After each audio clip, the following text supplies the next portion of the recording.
Budget से अच्छे दिनों की उम्मीद तो सब कर रहे थे और खास करके टैक्स पेयर्स, लेकिन इस बजट में अच्छे दिनों का कोई सिग्नल टैक्स पेयर्स के तो कम से कम नहीं दिख रहा है। वित्त मंत्री ने ना तो पर्सनल टैक्स के मोर्चे पर बड़ी छूट दी और ना ही एक्सपेंस लिमिट बढ़ाने की लोगों की उम्मीद पूरी की है। ट्रांसपोर्ट अलाउंस और हेल्थ इंश्योरेंस प्रीमियम की लिमिट जरूर बढ़ाई गई है, लेकिन इससे मिडिल क्लास की जेब में वाकई में कितने रुपए आएंगे, ज्यादा आएंगे और क्यों ये बजट टैक्स पेयर्स को निराश कर रहा है, ये हम जानेंगे अब हमारे टैक्स गुरु सुभाष लखोटिया से। सुभाष लखोटिया जी, स्वागत है आपका हमारे इस खास बजट पैनल में। आपका पहला ओवरऑल व्यू क्या है टैक्स पेयर्स के लिहाज से इस बजट पर?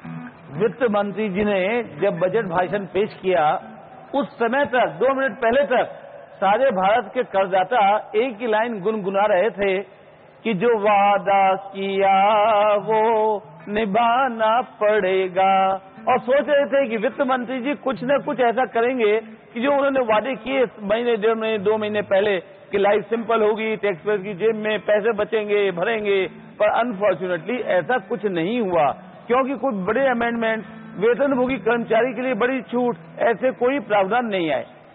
जी, यहाँ पर एक बहुत ही इंटरेस्टिंग चर्चा जो चल पड़ी है इस बजट के बाद, खास करके टैक्स पेयर्स के लिहाज से, कि अगर वित्त मंत्री ने एक गाइडलाइन दिया है कि अगले 4 साल में कॉर्पोरेट टैक्स वो 30 से 25% करेंगे, तो ऐसा कोई guideline personal tax income tax payers के लिए क्यों नहीं दिया? क्या ऐसा समय आ सकता है कि हम 30% दे रहे हो और कॉर्पोरेट 25% दे रहा हो? बिल्कुल हो सकता है, क्योंकि आज जो गाइडलाइन आई है उसके हिसाब से मैं जब 25% बोले तो मैं खुश हुआ कि हम लोगों की बात मान ली गई है, पर आगे बोल दिया कि अगले 4 सालों में हम 30% से 25% करेंगे, मतलब ग्रेजुअली कम करेंगे, और इंडिविजुअल टैक्स पेयर्स की बात कहीं भी नहीं कही।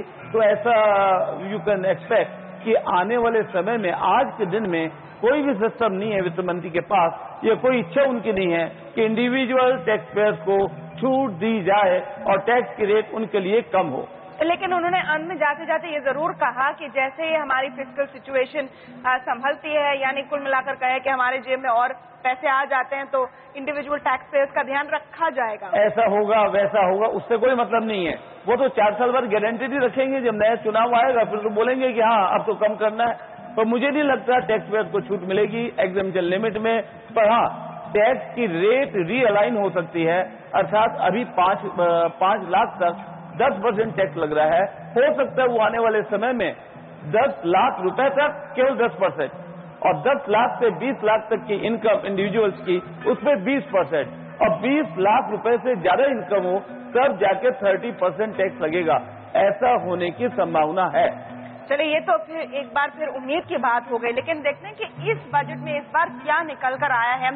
एक चीज जो अच्छी हुई है कि हेल्थ बीमा पर, सेहत के आपके बीमा पर अगर आप प्रीमियम ज्यादा देते हैं तो उसकी छूट बढ़ा दी गई है। बिल्कुल, बहुत अच्छा हुआ है। 80D धारा के तहत मेडिक्लेम पॉलिसी अगर हम लेते हैं, उसका भुगतान करते हैं, तो 15,000 रुपए तक का हमारे परिवार के लिए डिडक्शन था। अब ये डिडक्शन बढ़ा के 25,000 रुपए कर दिया गया है। इसी प्रकार जो पेरेंट्स हैं, हमारे पेरेंट्स जो सीनियर सिटीजन है, 60 की उम्र से ज्यादा है, उनके लिए भी डिडक्शन 25,000 रुपए कर दिया गया है। और साथ ही साथ अच्छी बात यह है कि जो सुपर सीनियर सिटीजन है, अर्थात जिनकी उम्र 80 साल से ज्यादा है, उनको तो मेडिक्लेम पॉलिसी मिलती नहीं है। उनके लिए क्या होगा? उनके लिए ये छूट हो गई है विशेष रूप से कि वो मेडिकल पे खर्चा करें, या उनके बच्चे मेडिकल पे, माता पिता जो सुपर सीनियर सिटीजन है उनके लिए खर्चा करें, तो उसमें भी उनको 30,000 रुपए की अलग छूट मिलेगी। तो ये कुछ पॉजिटिव रहे इस बजट के, लेकिन आपके मुताबिक लखोटिया साहब, एक लॉस ऑफ अपॉर्चुनिटी कहाँ आपको नजर आ रही थी? क्योंकि इस बार कहा गया था कि जिस तरह से ओवरऑल पिक्चर में इकोनॉमी को बूस्ट देनी है, उसके लिए जरूरी है कि लोगों की जेब में ज्यादा पैसा हो ताकि वो ज्यादा खर्च करे और वो इंजन चले। क्या उसका उल्टा हो रहा है? मुझे तो लगता है कि मैं अगला जो सूट सिलाऊंगा ना, ये सब जेब हटा दूंगा। मैं तो सोचा था कि आज वित्त मंत्री जी 3 जेब है तो कम से कम एक तो भर देंगे टैक्स के बेनिफिट देके, पर बिल्कुल भी फायदा नहीं हुआ। हाँ, अगर हम बात करें देश की राष्ट्र हित, तो आंध्र प्रदेश और तेलंगाना राज्य के अंदर कोई बैकवर्ड एरिया में कोई इंडस्ट्री लगाता है, उसके लिए बड़ा जबरदस्त फायदा हुआ है। उसको इन्वेस्टमेंट अलाउंस मिलेगा, साथ ही साथ डेप्रिसिएशन भी हायर रेट में मिलेगा, एक्स्ट्रा डेप्रिसिएशन ही मिलेगा। बट केवल ये 2 राज्य में, और इन 2 राज्यों में भी केवल उस एरिया में जहां पर की बैकवर्ड एरिया गवर्नमेंट घोषित करती। जी नहीं, जेब की बात पर आते हुए यहाँ पर पिंच इसलिए भी ज्यादा होने वाला है मेरे ख्याल से लखोटिया साहब कि आपको एग्जम्पशन अलाउंसेस कुछ ज्यादा बढ़ी नहीं है। दूसरी तरफ सर्विस टैक्स में जो बढ़त हुई है, इफेक्टिवली आपके महीने के खर्च में काफी वृद्धि आने वाली, क्योंकि आप जो भी कंज्यूम करते हैं ज्यादातर चीजों पर सर्विस टैक्स लगता है। बिल्कुल, पता भी नहीं चलेगा और सर्विस टैक्स ज्यादा देना पड़ेगा। इनकम टैक्स तो साल में एक बार देते हैं, आपको केवल ट्रांसपोर्ट अलाउंस में 800 रुपए की जगह 1600 रुपए डिडक्शन हो गया है। तो 800 रुपए पे साल का टैक्स बचेगा, महीने के हिसाब से टैक्स बचेगा। तो उससे कई ज्यादा रुपया हमारा चुपचाप बिना पता चले निकल जाएगा सर्विस टैक्स के माध्यम से। और वेतनभोगी कर्मचारी को जो अन्य डिडक्शन है उसमें कोई भी बढ़ोतरी नहीं हुई है। कहने का मतलब है, मान लीजिए वेतनभोगी कर्मचारी को, एम्प्लॉय को एक भत्ता मिलता है for education of the children. वो भत्ता इतने सालों से अभी तक भी 100 रुपए पर मंथ पर चाइल्ड है केवल, जबकि सरकार इतने 10 सालों से हमारे ऊपर एजुकेशन सेस लगा रही है, फिर भी एम्प्लॉय को बेनिफिट नहीं मिल रहा है। एजुकेशन सेस को लेकर थोड़ी सी कंफ्यूजन बनी हुई है, उसको अगर आप क्लियर कर सकते हैं। वित्त मंत्री ने अपने स्पीच में कहा कि एजुकेशन सेस को हम हटा रहे हैं। ये क्या आपके जो इनकम टैक्स से सेस लगता है वो हटी है या सर्विस टैक्स वाला कंपोनेंट चेंज हुआ है? सर्विस टैक्स के अंदर जो एजुकेशन सेस लगा है, वित्त मंत्री की स्पीच यही बोलती है कि वो नहीं लगेगा। तो वहां पर अभी मैं थोड़ा फाइन प्रिंट पढ़ रहा था, तो उसमें लिखा हुआ है स्वच्छ भारत सेस अलग से लगेगा, particularly for our service tax 2% वो लगेगा अलग से। तो आपका सर्विस टैक्स 14% से थोड़ा सा ज्यादा ही होगा। तो आपका सर्विस टैक्स बढ़ गया है, लेकिन दूसरी तरफ अगर आप एम्प्लॉयड टैक्स पेयर्स की बात करें तो उनको बहुत सारी चीजें जो मिल सकती थी वो नहीं हुई है। रीजनेबली मिलनी चाहिए थी। मेडिकल रिइंबर्समेंट, मेडिकल साल का 15,000 रुपए मिल रहा है। क्या 10 सालों में कोई मेडिकल के दाम नहीं बढ़े? क्या खर्चे नहीं बढ़े? क्या हॉस्पिटल महंगे नहीं हुए? दवाइयां महंगी नहीं हुई? सब हुए हैं। पर फिर भी आयकर कानून के अंदर एक साल में 15,000 रुपए तक की ही छूट प्राप्त है। और इसी तरह अगर हम ले लें एक और इम्पोर्टेंट खर्चा ट्रेवलिंग के बारे में, हमारे को LTA मिलता है, लीव ट्रेवल असिस्टेंस या लीव ट्रेवल अमाउंट मिलता है। वो अमाउंट जो पहले थी वही है, अर्थात नियम है 4 साल में 2 बार केवल घूमने जाओ, और वो भी खर्चा मिलेगा प्लेन का या ट्रेन का, दैट्स इट। और वहां का होटल का खर्चा नहीं मिलेगा, खाने पीने का खर्चा, टैक्सी का कोई कुछ नहीं मिलेगा। आज भी यही नियम बरकरार है, सेम होनी चाहिए, बदलनी चाहिए। बल्कि मेरा एक और सुझाव था, मैंने लिखा था वित्त मंत्री जी को, नहीं माना। मैंने कहा वेतनभोगी कर्मचारी तो वेतनभोगी कर्मचारी ही है, चाहे गवर्नमेंट एम्प्लॉय हो, प्राइवेट सेक्टर हो, पब्लिक सेक्टर हो, सबके लिए एक से नियम होने चाहिए।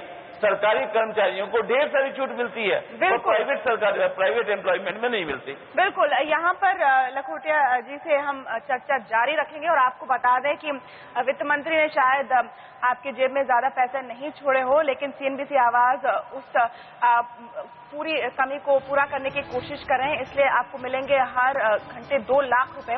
आपको देना है बस एक आसान से सवाल का जवाब। तो नोट कीजिए, इस घंटे का सवाल आपको बताना है कि इनमें से कौन सा टैक्स नहीं है। Option A BBC, option B DDT या ऑप्शन C CTT।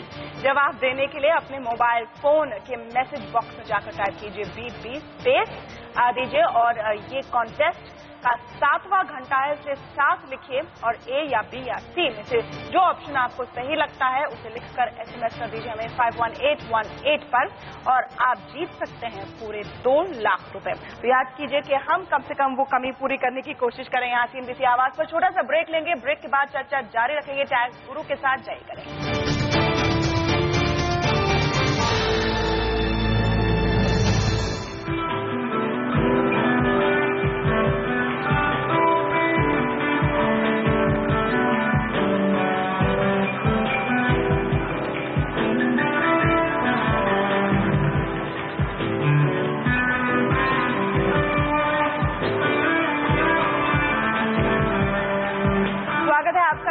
हमारे खास कार्यक्रम में यहाँ पर हम टैक्स गुरु सुभाष लखोटिया से समझने की कोशिश करें कि इस बजट से आम टैक्स पेयर को क्या मिला और अब हमारी जेब पर क्या असर पड़ने जा रहा है। लखोटिया जी, यहाँ पर एक एग्जेम्पशन लिमिट बढ़ाने की जो बात क्या हुई है, क्योंकि थोड़ा सा कंफ्यूजन है। एनपीएस में अब हम 1.5 लाख तक इन्वेस्ट कर सकते हैं, उसमें टैक्स छूट मिलेगी।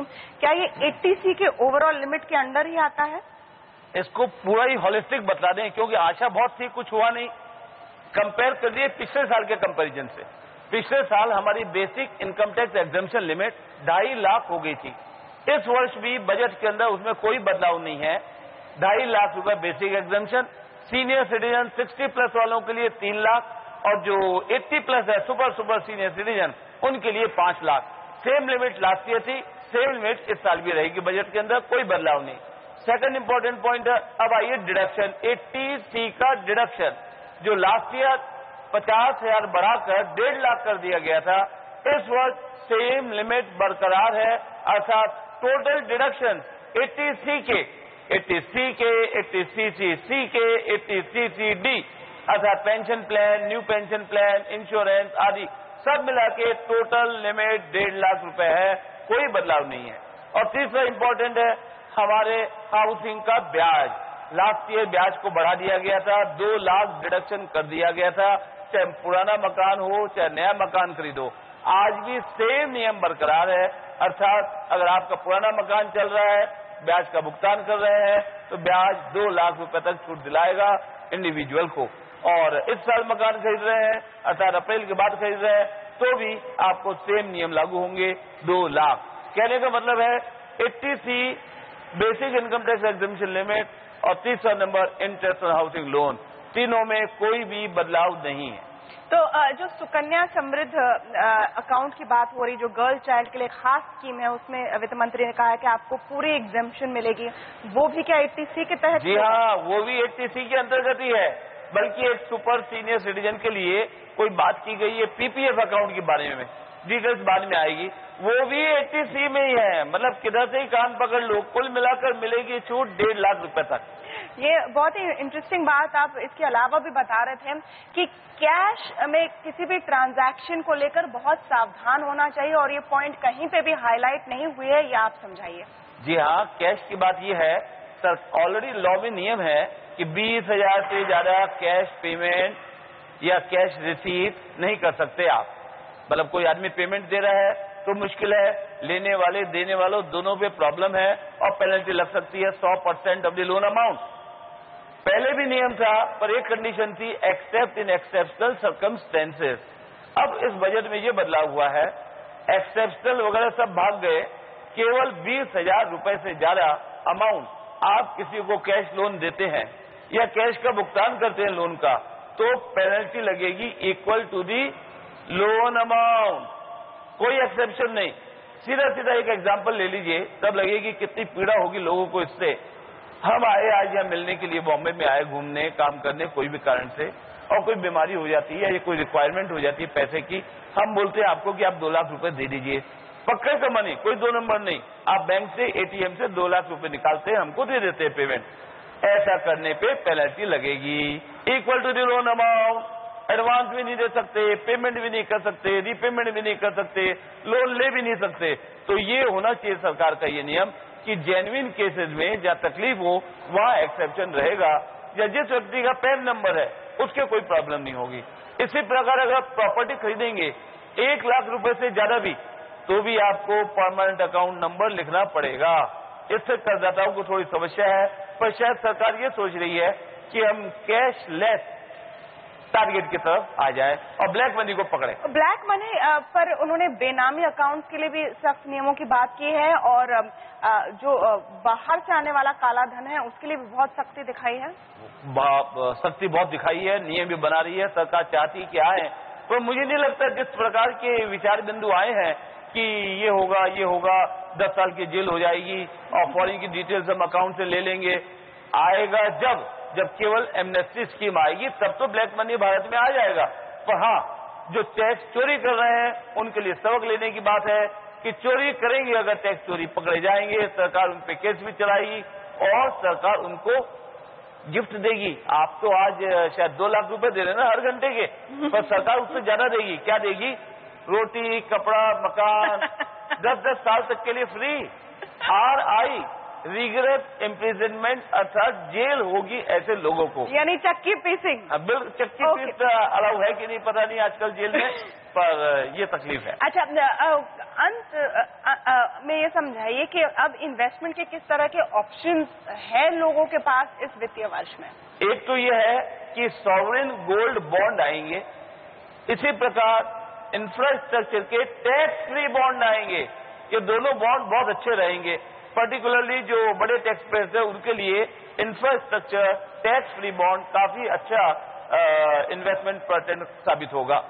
साथ ही साथ लास्ट ईयर एक कंसेप्ट आया था बिजनेस ट्रस्ट और रियल एस्टेट इन्वेस्टमेंट ट्रस्ट। इस साल भी बरकरार है, उसमें थोड़ा सा सिंप्लिसिटी भी हुई है। ये दोनों इन्वेस्टमेंट भी आने वाले समय में अच्छा यील्ड और रिटर्न इन्वेस्टर को दे जाएंगे और छोटा बड़ा दोनों तरह की इन्वेस्टमेंट इसमें निवेश कर सकते हैं।